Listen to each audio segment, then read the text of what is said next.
Bienvenidos, queridos amigos, a este espacio de reflexión. Hoy vamos a hablar de liturgia. Para comenzar sería bueno preguntarnos cuál es el alcance que tiene la liturgia para nuestra vida eterna. ¿Alguna vez nos preguntamos esto? Bueno, para quienes estén interesados les proponemos escuchar este tema hasta el final. Bueno, y para alcanzar una meta como la propuesta, ¿no?, que es esto de la vida eterna, necesitamos entrenarnos, así como entrenamos otros aspectos de nuestra vida, el aspecto intelectual, el aspecto físico. Esto requiere de todo un entrenamiento, no solo corporal, sino y principalmente espiritual. Podemos preguntarnos qué es la liturgia. Bien, para la Iglesia la liturgia es la comunicación que tenemos con Dios, ¿sí? Es un camino de ida y vuelta.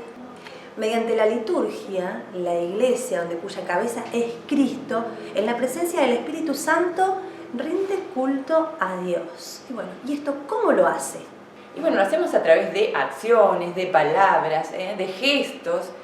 Son estos modos que nos permiten participar de la gracia de Dios y, iniciar este camino y transitar este camino de santidad, que nos permiten tener este encuentro íntimo con nuestro Padre. Al mismo tiempo, tenemos que tener presente que mediante la liturgia Dios santifica a su Iglesia. Que el mundo hoy, aunque no lo advierte, vive a la espera de Dios, pero no encuentra voces que lo identifiquen, personas que le den nombre, ¿sí? Signos que nos hablen de Él. El hombre hoy vive a la espera de Dios, aunque no lo sabe. Bueno, y para llevar adelante este entrenamiento vamos a plantear 5 ideas, o vamos a proponerles 5 ideas, comenzando por esta primera idea, que es: Dios es quien nos enseña cómo debemos adorarlo.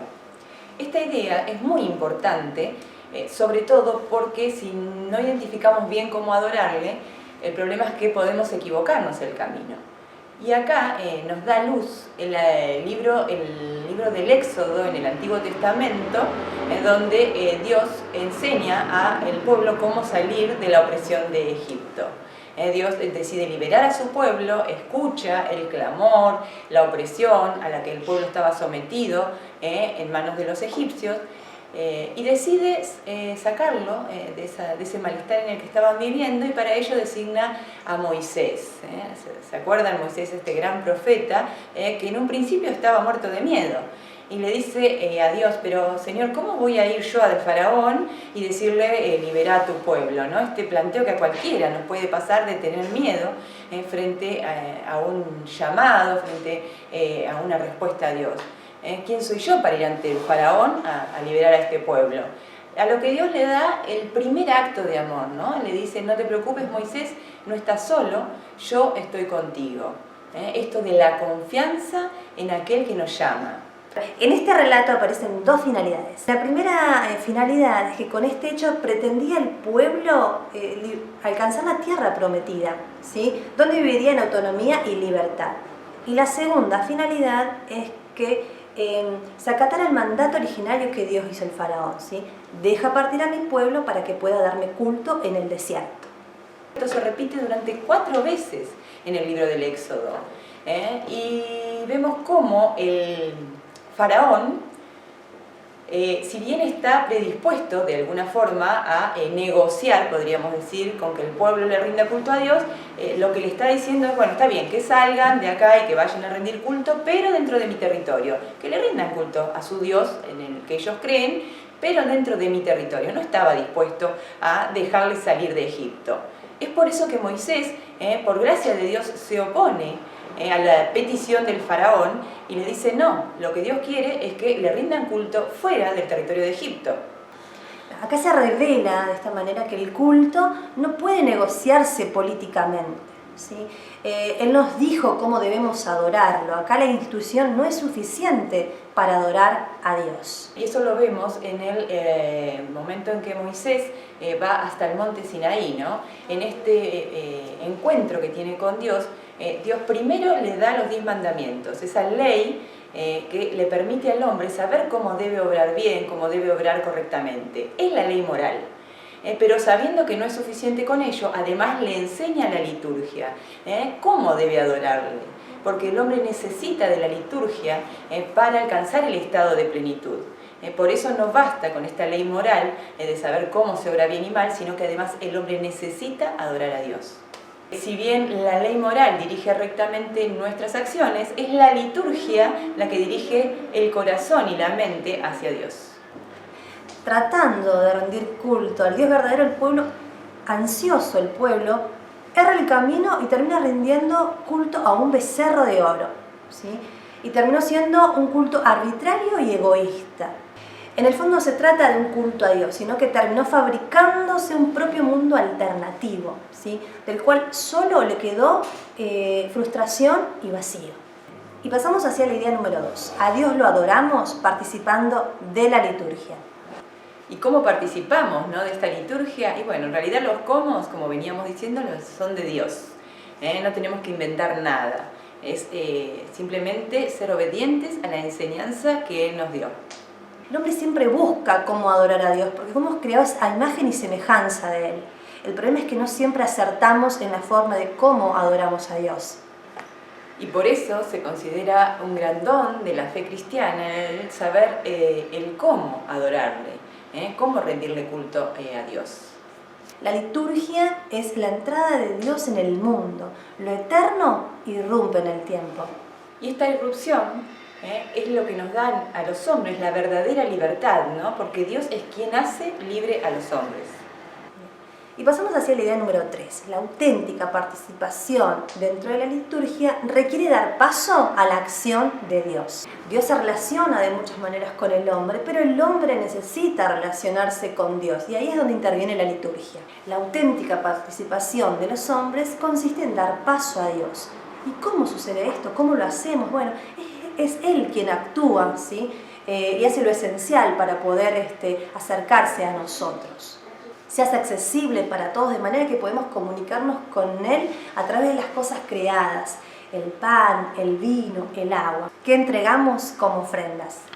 Bien, entonces podemos preguntarnos si el hombre puede formar parte de esta acción divina, de este plan de amor. El hombre que es finito y es pecador, ¿puede participar de este plan divino frente a un Dios que es infinito, un Dios santo?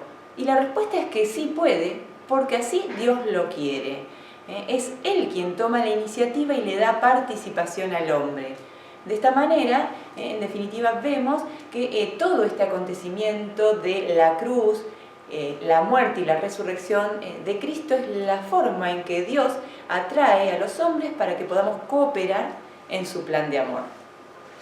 Bueno, y pasamos así a la idea número 4. La liturgia debe vivirse como un anticipo de la vida eterna. Entonces, esto nos lleva a preguntarnos cuáles son las actitudes que debemos tener en esta acción litúrgica. Bueno, la primera actitud es esperar sorprendernos, ¿sí? Sorprendernos como cuando recibimos un regalo, ¿sí? Ir al encuentro del mensaje con la novedad que el mensaje tiene, ¿sí?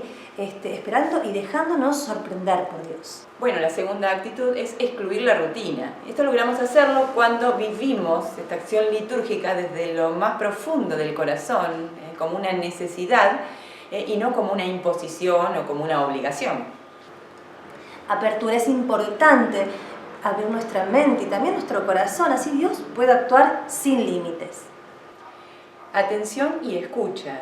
Es importante estar atento y luchar contra esos pensamientos que nos vienen en ese momento que queremos vivir ese encuentro íntimo con Dios en medio de una acción litúrgica. Eso que me olvidé de hacer en casa, o ese problema laboral, o esa situación que me tiene inquieto. Bueno, tenemos que luchar contra esos pensamientos y estar atentos a esta vivencia, a esto que Dios nos quiere transmitir. Es necesario poner en juego la capacidad de oír, pero también de actuar. Tenemos que ser conscientes de que es Dios quien nos va a hablar. Disposición interna y juicio sereno. Tener esta capacidad de poder tener este juicio sereno, ¿no? Esta comunicación interna con Dios, de manera de percibir su presencia y de esta manera también poder responderle con devoción. Dice que cuando la acción litúrgica se vive desde lo más profundo del corazón, podemos llegar a tener esta vivencia que tuvo Moisés en el encuentro con Dios en medio de esa zarza ardiente, ¿se acuerdan? Recordemos que Moisés en ese momento estaba pastando las ovejas de su suegro, él estaba en sus cosas, ¿sí? En su vida cotidiana, y de repente ve a lo lejos una llama, una zarza ardiente envuelta en llamas, ¿sí?